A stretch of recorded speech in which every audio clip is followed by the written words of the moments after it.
नमस्कार, न्यूज 18 मध्य प्रदेश छत्तीसगढ़ देख रहे हैं आप और मैं हूं आपके साथ अवंतिका श्रीवास्तव। बात कल के मतदान को लेकर सबसे पहले मध्य प्रदेश छत्तीसगढ़ में वोटिंग कल होनी है। पोलिंग पार्टियां भी अब लगातार रवाना होना शुरू हो चुकी हैं। ईवीएम वितरण की प्रक्रिया लगातार चल रही है। जीपीएस लगी गाड़ियों से मतदान दल रवाना किए जा रहे हैं।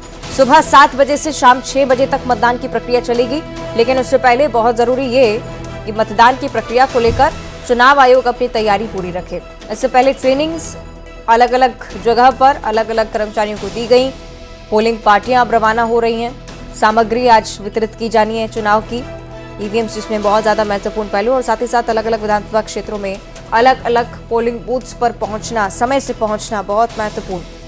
तो इसी प्रकार की प्रक्रिया जो है वो लगातार अब अलग अलग जगहों पर आप देखेंगे।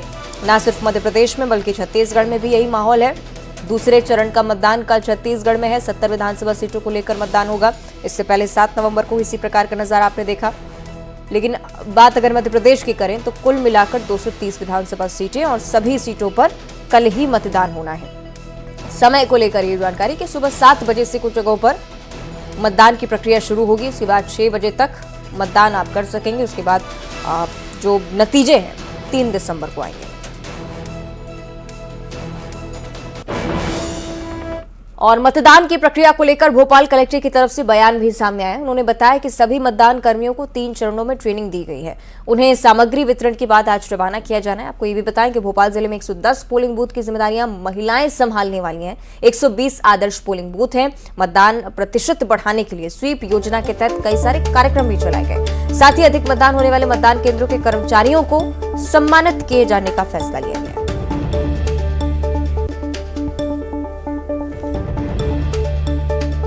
कल मतदान हो रहा है। मतदान को लेकर क्या तैयारियां की गई हैं राजधानी भोपाल में? कि हमारे साथ कलेक्टर साहब मौजूद हैं। सर, किस तरह की पूरी तैयारियां हैं और क्या प्रक्रिया रहने वाली है? देखिए, आज अभी हम लोग जो सामग्री वितरण केंद्र है उस पर खड़े हुए हैं और लगभग 15,000 के आसपास टोटल जो हमारे अधिकारी कर्मचारी हैं वो इस पोलिंग प्रोसेस में भोपाल जिले में लगे हैं।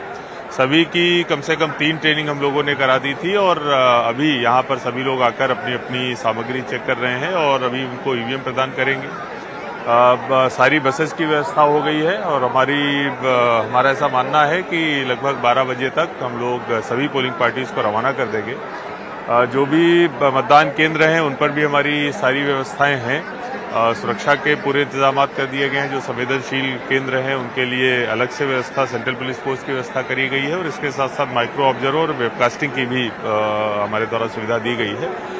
बहुत ही शांतिपूर्ण ढंग से और निष्पक्ष चुनाव यहाँ पर संपादित किए जाए। कुछ मतदान आदर्श मतदान केंद्र भी बनाए गए हैं। कुछ मतदान केंद्र ऐसे हैं जिन पर पूरी जिम्मेदारी महिलाएं संभालेंगी।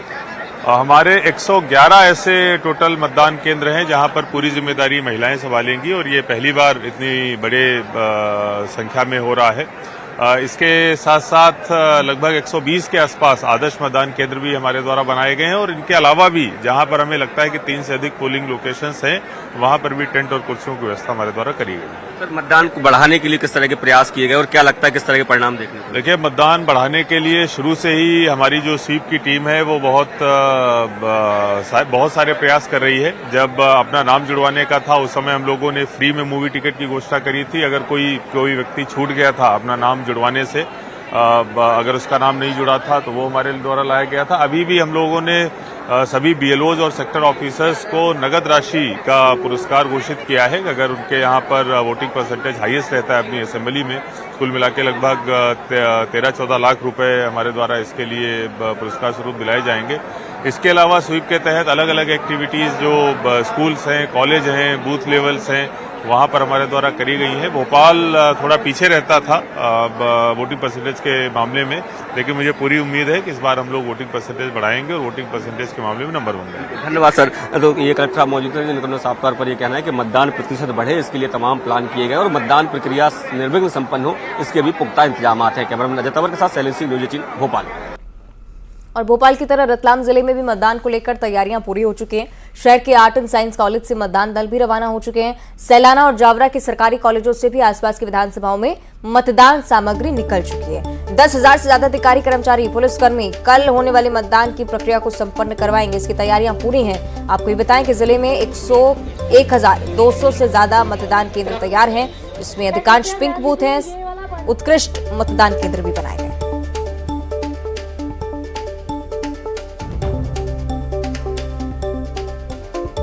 सबसे ज्यादा पोलिंग बूथों पर होने वाले मतदान को लेकर मतदान दल अब थोड़ी ही देर में रवाना होने की तैयारी में है। अभी हम खड़े रतलाम के आर्ट एंड साइंस कॉलेज में, जहां पर आप खुद देख सकते हैं बड़ी संख्या में जो सरकारी कर्मचारी है वो यहाँ पे अपने पोलिंग की तैयारी में लगे हुए हैं। जो सामग्री है उनको मिल चुकी है और ये क्रॉस चेक कर रहे हैं। जो सामग्री है इनको थोड़ी देर में BU और CU दी जाएगी और ये कर्मचारी आप खुद देख सकते हैं जो सामग्री इनको दी गई है। इन्हें जान लेते ना किस तरह की व्यवस्था है इस बार, क्या लगता है? हाँ सर, प्रशासन की ओर से सामग्री वितरण की बहुत अच्छी व्यवस्थाएं की गई है। कहीं किसी प्रकार की कोई परेशानी अभी तक तो हमें नहीं आई है। थोड़ी देर में रवाना होंगे आप लोग? हाँ, बस आज इस बार हम जल्दी रवाना हो सकेंगे क्योंकि व्यवस्थित तरीके से टेबल वगैरह पे हमारी सामग्री हमें प्राप्त हो गई है। और टेबल पे ही जो है सामग्री देने की व्यवस्था, यहाँ पे बहुत अच्छी व्यवस्था यहाँ पे दिखाई दे रही है। कुल मिला के अब थोड़ी देर में मतदान दल रवाना हो गए और अब कल इंतजार रहेगा वोटिंग का। और न्यूज़ 18 में आपसे यही अपील कर रहा है कि सारे काम छोड़कर आप लोग भी वोट देने जरूर जाइएगा। कैमरामैन नरेंद्र के साथ सुधीर जैन, न्यूज़ 18 रतलाम। और राजधानी भोपाल में मतदान की प्रक्रिया को लेकर महिला कर्मचारियों का जोश काफी हाई दिखाई दे रहा है। आपको बताएं कि राजधानी के 110 पोलिंग बूथ की जिम्मेदारी महिला कर्मचारियों के कंधों पर है। महिला कर्मचारियों ने बताया कि जब देश के सर्वोच्च पद पर महिलाएं आसीन हो सकती हैं, तो महिलाएं चुनाव क्यों नहीं करवा सकती? लोकतंत्र का उत्सव है। जिस तरीके से हाल ही में दीपावली मनाई गई, उसी हर्षोल्लास से चुनाव भी कराएंगे।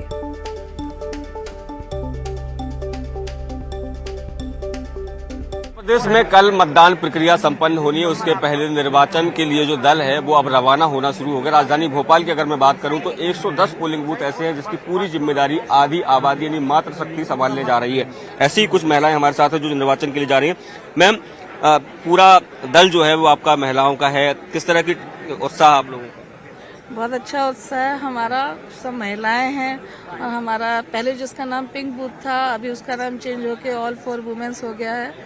तो अच्छा लग रहा है, काफी फर्स्ट टाइम है। निर्वाचन जैसे काम को आधी आबादी आप अकेले संभालेंगे? हाँ बिल्कुल, क्योंकि महिला भी कुछ कर सकती है तो बिल्कुल हम बहुत अच्छे से इसको संपन्न करवाएंगे। मैम, किस तरह से पूरी ये ट्रेनिंग हुई है आप लोगों को? किस तरह? जैसे सभी कर्मचारियों को, अधिकारियों को 2 से 3 बार प्रशिक्षण दिया गया है। मतदान से एक दिन पूर्व भी पीठासीन अधिकारियों का जो है प्रशिक्षण हुआ।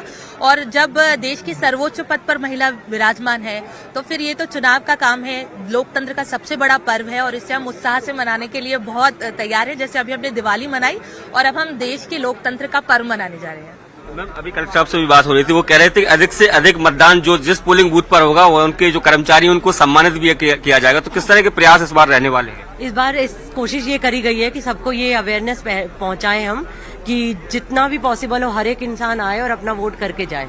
तो हम देखते हैं कि हमारे जो हम बताना चाहते हैं लोगों को वो उन तक पहुंचा है या नहीं। तो उम्मीद तो पूरी है हमें कि जितना हो सकेगा उतने लोग आएंगे मतदान करने के लिए। ये देखिए, ये महिला दल है जो अब से कुछ देर बाद राजधानी भोपाल के जो पोलिंग बूथ है उसके लिए रवाना होगा और कल सुबह 7 बजे से शाम 6 बजे तक की निर्वाचन प्रक्रिया को संपन्न कराएगा। कैमरामैन अजय तंवर के साथ शैलेंद्र सिंह, न्यूज़ 18 भोपाल। और बात करेंगे आगर मालवा की, जहां वोटिंग के लिए तैयारियां तेज हो चुकी हैं। जिस प्रकार से अलग अलग जगहों से तस्वीरें सामने आ रही हैं, उसी प्रकार का नजारा यहां पर भी। मतदान कर्मियों को मतदान सामग्री दे दी गई है। पॉलिटेक्निक कॉलेज पर कर्मचारी पहुंच गए हैं। वोटिंग के लिए 2688 मतदान कर्मी तैनात हैं। सुरक्षा के पुख्ता इंतजाम यहां पर किए गए। तो ये बड़ी जानकारी अलग अलग हिस्सों से निकलकर सामने आती हुई मध्य प्रदेश छत्तीसगढ़ दोनों ही जगहों पर मतदान को लेकर भारी सक्रियता। और मध्य प्रदेश की खासतौर पर आप बात करें अगर, तो मतदान दलों को सामग्री वितरण भी शुरू हो गया है और अपने अपने बूथ पर रवाना होने की तैयारियां भी शुरू कर दी गई हैं। सुरक्षा के पुख्ता इंतजाम में कहीं कोई परेशानी नहीं आए, इसकी भी व्यापक व्यवस्था है। चलिए सीधे आपको ग्वालियर लिए चलते हैं। हमारे सहयोगी सुशील कौशिक हमारे साथ जुड़ रहे हैं। सुशील, सवाल कई सारे, सुखबुगाहट कई सारी हैं, पर फिलहाल मौजूदा स्थिति बताइएगा, क्या माहौल है? बिल्कुल, देखिए कहीं ना कहीं जो लोकतंत्र का पर्व है महाउत्सव, उसको मनाने की तैयारियां हैं। और ग्वालियर की अगर बात करें तो ग्वालियर जिले में 1662 मतदान केंद्र है और उसके लिए आज मतदान दलों को रवाना किया जा रहा है। सुबह से ही से पहले यहाँ ग्वालियर की जो ग्रामीण सीट है भीतरवार और डबरा, उन सीटों के मतदान दलों को यहाँ से रवाना किया गया है। और अब 11 बजे के आसपास ग्वालियर शहर की जो सीटें हैं उन पर भी मतदान दलों को रवाना किया जाएगा। आपको बता दें कि 276 के करीब संवेदनशील और अति संवेदनशील मतदान केंद्र ग्वालियर जिले में है, तो कहीं ना कहीं मतदान दलों के सामने चुनौती भी रहेगी और यही वजह है कि मतदान दल पूरी तैयारियां यहां कर चुके हैं और जाने की तैयारियां हैं। और सुरक्षा के लिए भी अगर देखें तो 4000 से ज्यादा जवान तैनात किए गए हैं और उनको सुरक्षा के लिहाज से, और 8000 के करीब कर्मचारी। आप ये बताइए कि आज तैयारी है चुनाव को कराने की, किस तरह से आपकी पोलिंग पार्टी जा रही है, कहाँ जा रहे हैं आप? पूरी तैयारी है 19 डबरा में। किस तरह का क्या उत्साह रहता है लोगों में? बहुत अच्छा लग रहा है, सब लोग जा रहे हैं इकट्ठे होकर, अच्छा लग रहा है। अच्छा लग रहा है। इस बार लगता है कि मतदान का प्रतिशत भी बढ़ाने के लिए बड़ी जागरूकता चलाई है चुनाव आयोग ने और आप लोगों ने भी। हाँ, अच्छी व्यवस्था है और जागरूकता अच्छी है और मतदान बढ़ाने की भी संभावना है। तो इस बार जो कर्मचारी अधिकारी सभी जो मतदान में तैनात किए गए हैं, उनका लक्ष्य यही है कि ज्यादा से ज्यादा मतदान हो और निष्पक्ष मतदान हो, साथ ही लोग अच्छी तरीके से लोकतंत्र के पर्व में मतदान कर सके, ताकि इस महाउत्सव को एक अच्छे तरीके से पूरे मध्य प्रदेश में मनाया जा सके। बिल्कुल बिल्कुल, और इस उत्सव को मनाने का प्रयास लगातार चुनाव आयोग की तरफ से भी, आंकड़े भी हम लगातार दिखाई दे रहे हैं किस प्रकार की स्थिति मौजूदा हालात में है, 2018 में क्या कुछ रहा है आंकड़ा। सुशील, बड़ी बात यह है कि 75% मतदान हुआ है 2018 के विधानसभा चुनाव में। 23 में ये प्रतिशत आगे बढ़े, इसका प्रयास चुनाव आयोग ने तमाम कार्यक्रमों के जरिए भी किया है। ग्वालियर चंबल अंचल में क्या हमने इस प्रकार के कार्यक्रम देखे हैं? बीते साल या बीते चुनाव में किस प्रकार का प्रतिशत रहा, इस बार किस प्रकार की संभावनाएं हैं? बिल्कुल, देखिए मध्य प्रदेश में जिन 20 सीटों का मतदान प्रतिशत सबसे कम रहा था, उनमें ग्वालियर चंबल अंचल की सीटें भी शामिल थी। कई सीटें ऐसी थी ग्वालियर में जहां 59% मतदान हुआ था। अधिकतम अगर ग्वालियर चंबल अंचल का मतदान देखें तो वो 64 से 65% तक गया था। यही वजह कि जो औसतन 75% के लगभग मतदान का आंकड़ा रहा था 2018 में, इसके आसपास, वो सबसे कम ग्वालियर चंबल अंचल में दर्ज हुआ था। इसी के चलते इस बार न सिर्फ चुनाव आयोग ने बल्कि प्रशासन के साथ ही स्वयंसेवी संस्थाओं ने भी अलग अलग आयोजन यहाँ किए थे मतदान प्रतिशत बढ़ाने के लिए, जागरूकता के। इसके साथ ही इस बार एक बात ये भी देखने के लिए मिली कि जो भी प्रत्याशी और जो भी पार्टियां थी प्रचार में, उन्होंने भी अपनी तरफ से इस बात की अपील की है कि लोग मतदाता मतदान जरूर करे, चाहे किसी को भी मत दे, लेकिन वो मतदान जरूर करे। तो कहीं ना कहीं ये जो प्रक्रिया है, इस प्रक्रिया में प्रशासन के साथ चुनाव आयोग और आम लोगों के साथ प्रत्याशियों ने भी इस बार प्रयास किया है कि ग्वालियर सुशील, आप बने रहिए हमारे साथ, सीधे भोपाल का भी रुख करेंगे। इससे शैलेंद्र हमारे साथ जुड़ चुके हैं। शैलेंद्र, पहले भी आपने तस्वीरें दिखाई, इस बार फिर से हम चाहेंगे कि अगर मतदान दलों को लेकर जो जानकारी हो वो जरूर साझा करिए। कब तक पोलिंग पार्टीज पहुंचेंगी, मॉक पोल को लेकर क्या सूचना है अभी तक? देखिए, बिल्कुल अगर मैं राजधानी भोपाल की बात करूं तो 2200 से अधिक मतदान केंद्र 7 विधानसभा क्षेत्रों में बनाए गए। सुबह 8 बजे से ईवीएम वितरण की प्रक्रिया जो है वो शुरू हो चुकी है और उसके बाद मतदान दल जो है वो बसों के माध्यम से रवाना होना भी शुरू हो गए हैं। भोपाल कलेक्टर आशीष सिंह की माने तो दोपहर 12 बजे तक सभी मतदान दल अपने अपने पोलिंग बूथ के लिए रवाना हो जाएंगे और उसके बाद पोलिंग बूथ पर पहुंचकर आज शाम से ही वो जिम्मेदारी संभालने का काम करेंगे। कल सुबह 7 बजे से मतदान प्रक्रिया शुरू होगी जो देर शाम 6 बजे तक चलेगी। उसके पहले जो अभ्यर्थी हैं जिनकी ड्यूटी राजनीतिक दलों की तरफ से लगाई गई है इस पोलिंग बूथ पर, उनके सामने लगभग 6:30 बजे सुबह जो है वो मॉक पोल किया जाएगा और बताया जाएगा कि ईवीएम से जो चुनाव हो रहा है वो पूरी तरीके से निष्पक्ष है और उसमें किसी तरह की कोई छेड़छाड़ नहीं की गई है। उनकी उपस्थिति में इस मॉक पोल के बाद जो है 7 बजे से मतदान प्रक्रिया संपन्न कराई जाएगी। अगर राजधानी के लिहाज से देखें या पूरे प्रदेश के लिहाज मैं बात करूं तो 65,000 से अधिक पोलिंग बूथ पूरे प्रदेश में बनाए गए हैं। इसमें बड़ी संख्या में संवेदनशील और अति संवेदनशील मतदान केंद्रों की भी संख्या निकल कर आई है। ऐसे मतदान केंद्रों पर मतदान प्रभावित न हो, इसको लेकर निर्वाचन आयोग ने तमाम तैयारियां की हैं। चाहे वह सीसीटीवी के माध्यम से लगातार मॉनिटरिंग की बात हो या फिर अतिरिक्त बल देने की बात हो, इसके साथ ही उड़न दस्ते भी तैयार किए गए ताकि उन इलाकों में लगातार वो कॉम्बिंग गश्त करें और जो उपद्रवी लोग हैं जो मतदान को प्रभावित कर सकते हैं, ऐसे लोगों को मतदान से जो मतदान स्थल है उससे दूर रखा जाए। मतदान प्रतिशत को बढ़ाने का प्रयास शैलेंद्र आप इससे कहेंगे। बहुत शुक्रिया फिलहाल ये जानकारी साझा करने के लिए। सुशील, आपका भी बहुत बहुत धन्यवाद। और राजनीतिक खबरों को लेकर लगातार आप तक हम जानकारी पहुंचा रहे हैं, लेकिन इस बीच दमोह से एक बड़ी जानकारी प्राप्त हो रही है। प्लास्टिक फैक्ट्री में भीषण आग लग गई है। फैक्ट्री जलकर पूरी तरह से नष्ट हुई है। मौके पर फायर ब्रिगेड की टीम मौजूद है। लगातार इस आग पर काबू पाने का प्रयास किया जा रहा है। आपको ये बताएं कि जब तक फायर ब्रिगेड की टीम यहां पर पहुंचती तब तक अधिकतर सामान जलकर राख हो चुका था। फैक्ट्री में भीषण आग लगी है, किस वजह से लगी अभी भी स्पष्ट नहीं हो पाया है। दमोह का ये पूरा मामला प्लास्टिक की फैक्ट्री थी और इसी के चलते आप समझ सकते हैं कि आग कितनी तेजी से फैली होगी। ये तस्वीरें आपकी टीवी स्क्रीन पर भीषण आग का मंजर नजर आता हुआ एक्सक्लूसिव तस्वीरें न्यूज़ 18 आप तक पहुंचा रहा है दमोह से। फैक्ट्री जलकर पूरी तरह से नष्ट हो गई है। चूंकि प्लास्टिक की फैक्ट्री थी, बहुत बड़े दायरे में आग लगी और धीरे धीरे कर हर सामान को चपेट में लेती गई। मौके पर फायर ब्रिगेड की टीम मौजूद, लगातार आग पर काबू पाने का प्रयास चल रहा है। किस वजह से आग लगी, इस वजह का पता लगना भी बहुत ज्यादा जरूरी। शॉर्ट सर्किट के चलते हो सकता है कि इस प्रकार से आग का मंजर सामने आया हो, लेकिन ये अभी भी जांच का विषय है। लेकिन फिलहाल मौजूदा हालात आप देखिए, जितना भी सामान इस फैक्ट्री में रखा हुआ था वो सब जलकर नष्ट हो चुका है। आग और धुएं का गुबार चारों तरफ आप देखेंगे।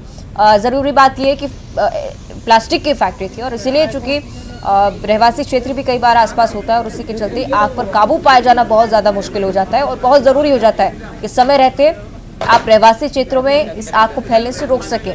लेकिन दमोह की ये तस्वीरें, चूंकि प्लास्टिक की फैक्ट्री थी, हो सकता है कि रहवासी क्षेत्र थोड़ा सा दूर हो, उसके बावजूद बड़ी बात यह कि मौके पर फायर ब्रिगेड की टीम मौजूद थी। इतनी कड़ी मशक्कत लगी, इसके बावजूद इसमें रखे सामान को समय रहते बाहर नहीं निकाला जा सका।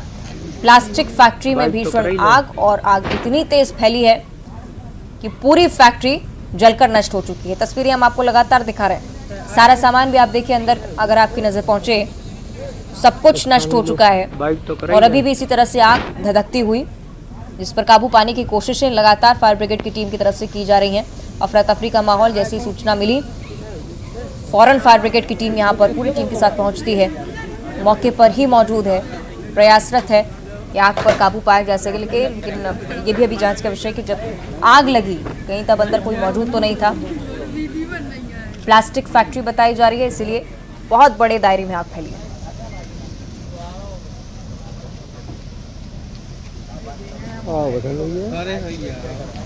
और बात करेंगे प्रधानमंत्री नरेंद्र मोदी की, जिन्होंने इंस्टाग्राम पर एक वीडियो शेयर किया है। वीडियो में पीएम मोदी नन्हे दोस्तों के साथ दिखाई दे रहे हैं, बच्चों के साथ खेलते वो नजर आए हैं। पीएम मोदी के पास एक सिक्का है, वे बच्चे के साथ खेल रहे हैं। इंस्टाग्राम पर पीएम मोदी और उनके नन्हे साथियों का ये वीडियो खूब चर्चित हो रहा है। ये तस्वीरें आप देखिए, वीडियो में पीएम मोदी दो बच्चों के साथ नजर आते हैं। बच्चे भी पीएम मोदी के साथ जमकर एंजॉय करते हैं। और ये देखिए, माथे पर चिपकाने की कोशिश इस सिक्के को दोनों बच्चों के साथ ऐसे एक बच्चे की तरह ही खेलते हुए प्रधानमंत्री नरेंद्र मोदी इंस्टाग्राम पर शेयर किया है और इसी के चलते ये वीडियो अब लगातार वायरल भी होता हुआ।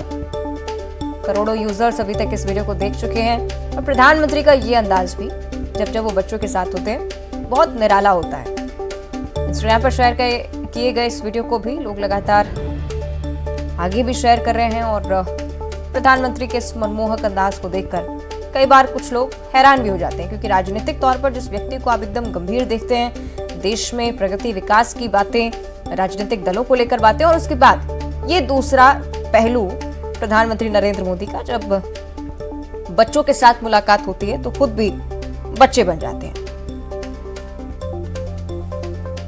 ये वीडियो लगातार सोशल मीडिया पर भी ट्रेंड करता हुआ, नन्हे दोस्तों के साथ पीएम मोदी,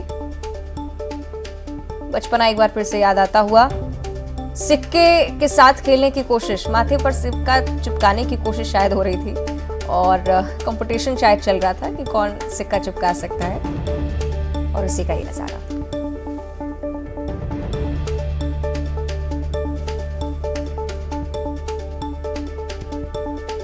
और आइए अब देखते हैं खबरों का 2020। रतलाम में मतदान की तैयारियां पूरी, मतदान दलों को